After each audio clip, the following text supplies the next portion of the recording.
हमारे सभी YouTube family को बहुत बहुत जय जय श्री सीताराम। हमारे जीवन में हमारी दिनचर्या ऐसी होनी चाहिए कि हमारे सारे काम अपने आप बनते चले जाएं। और ये कब होगा?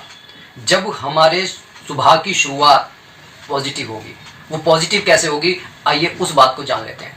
पॉजिटिव एटीट्यूड, पॉजिटिव थिंकिंग और हर चीज़ में पॉजिटिविटी देखना, ये हमारे ऊपर निर्भर करता है। क्योंकि आपने कई लोग देखे होंगे कि आप कोई सही काम भी कर रहे हैं, वो उसके अंदर सिर्फ और सिर्फ नेगेटिव चीज़ को देखेगा। ऐसे लोगों से सबसे पहले दूरी बना लीजिए।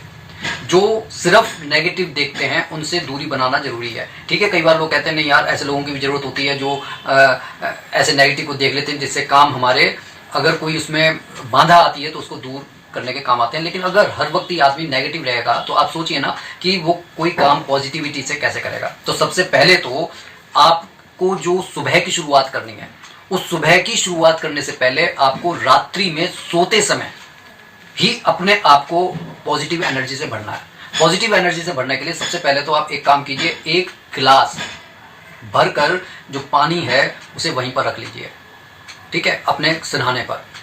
पानी एक ऐसा सोर्स है जो आपकी जो सारी नेगेटिविटी को खींच लेगा और उसे सुबह आप पीपल के पेड़ में चढ़ा दीजिए। लेकिन अगर आप पॉजिटिव सोचते हैं तब ऐसा ना करें, क्योंकि देखिए पानी को नहीं मालूम कि आपने वो पानी क्यों रखा है। अगर आप पॉजिटिव सोचते हैं तो वो आपकी सारी पॉजिटिविटी को भी खींच लेगा। एक बात इसका ध्यान रखिए, अगर आपके अंदर नेगेटिविटी ज़्यादा है, आपको गंदे सपने ज़्यादा आते हैं और एक भय रहता है, तो आप पानी को वहाँ पर रखिए, ये सोचकर, ये विचार करके कि मेरी सारी नेगेटिविटी ये पानी एब्जॉर्ब कर लेगा और जब मैं उठूंगा तब मैं पूरा पॉजिटिविटी के साथ उठूंगा। ठीक है, और इस पानी को आपको घर के बाहर किसी भी जल में या बहते पानी में, नाली में आपको बहा देना है।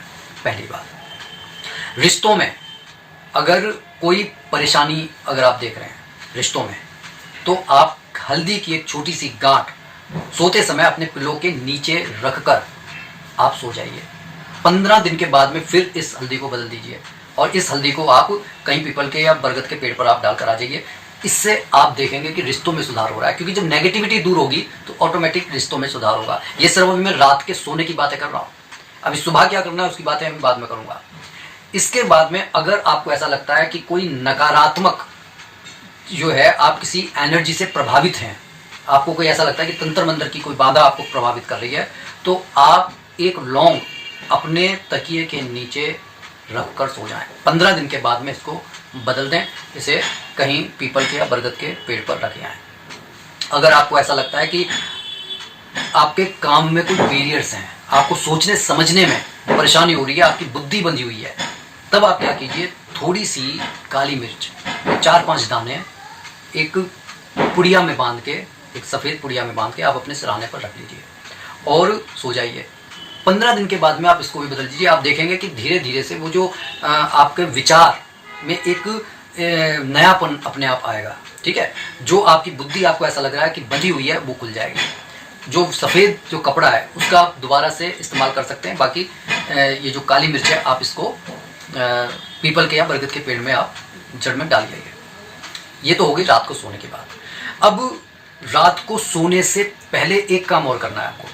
इस विचार के साथ सोना है कि यूनिवर्स से आपको बहुत एनर्जी मिल रही है, आपकी सारी नेगेटिविटी दूर हो रही है। ठीक है, जब मेरा जो सवेरा होगा वो पूरी ऊर्जा के साथ, पूरे चमत्कारी, मतलब एक मैजिक मेरी ज़िंदगी में होने वाला है। और बस आप ये सोचकर सो जाइए। अच्छे, जितना अच्छा सोच सकते हैं, चाहे आपके जीवन में कुछ भी अच्छा नहीं हो रहा है फिर भी आप अच्छा सोचिए, क्योंकि देखिए विश्वास पर ही, वो कहते हैं ना कि आशा पर ही पूरी जीवन टिका हुआ है। तो डूबते को जो है तनिके का सहारा बहुत होता है। इस विचार पर आप काम करके देखिए। उसके बाद में जब आप सुबह उठें, सुबह उठने के बाद में अगर कोई नेगेटिव थॉट होता है, पहले तो उसको आप भगा दीजिए, सोचिए ही मत उसके बारे में। सुबह ये जो गंदी आदत है कि सुबह उठे सबसे पहले गए अखबार पढ़ा, उसमें ये बम्बार्टमेंट हो रही है, ये चारू, ये मतलब चाकू छुरे चल गए हैं, फलाना ढिंका, इन सबको मत पढ़िए। सुबह सबसे पहले उठना है, भगवान का आपको ध्यान करना है, देखना है कि आपकी कौन सी नासिका चल रही है, राइट चल रही है कि लेफ्ट चल रही है। जो आपकी नासिका चल रही है उसके बाद में आपको ये विचार करना है आपको आज सबसे इंपॉर्टेंट कौन सा काम करना है। ये नहीं है कि आप सबसे पहले कोई बड़ा सा काम लेकर चलिए, सबसे पहले छोटे छोटे से स्टेप आपके बढ़ाएं, ताकि आपके मन में ये विश्वास हो जाए कि हाँ ये काम करता है। उस विचार को मन में लेते हुए कि आज ये कार्य ईश्वर की कृपा से पूरा होगा, यूनिवर्स मेरे को इतनी शक्ति देगा, इस तरीके से आप पॉजिटिव सोचते हुए सांस को अंदर भरिए, पूरी सांस को अंदर भर लीजिए और जो आपका स्वर चल रहा है उस स्वर को सबसे पहले डायरेक्ट जमीन पर रखिए, खड़े हो जाइए, तब आपका दूसरा पैर जमीन पर आप रखेंगे और फिर आप सांस छोड़ दीजिए। आप देखेंगे कि धीरे धीरे से आपके अंदर खूब सारे परिवर्तन आ रहे हैं। यहाँ पर आपको एक काम और करना है, जो नासिका चल रही है उस तरफ के हाथ को आपको जमीन पर रखकर 3 बार धरती माता को प्रणाम करना है और अपने अंगूठे से, ये जो अग्नि तत्व का द्योतक है, आपको जमीन पर से धूल को इस तरीके से आपको रगड़ना है और अपने माथे पर 3 बार आपको तिलक करना है। मतलब एक बार कर दिया, फिर दूसरी बार कर लिया, फिर तीसरी बार कर लिया और उसके बाद में फिर जौन सा स्वर चल रहा है उस तरफ का आपको पैर नीचे रखना है सोचते हुए। ठीक है, आप ये छोटे छोटे से कार्य करके देखेंगे, आप देखेंगे कि आपकी बैटरी फुल चार्ज हो गई है, कोई भी काम करने के लिए आप तैयार हैं, किसी भी समस्या को फेस करने के लिए आप तैयार हैं। तो ये छोटे से आप उपाय करके देखिए, आपके जीवन में बहुत बड़े परिवर्तन होंगे। बस विश्वास बनाए रखिए और ज़्यादा से ज़्यादा इसे शेयर कीजिए, कमेंट बॉक्स में इष्ट देव का नाम लिखें, एक छोटा सा लाइक कर दें। बोलिए जय जय श्री सीताराम।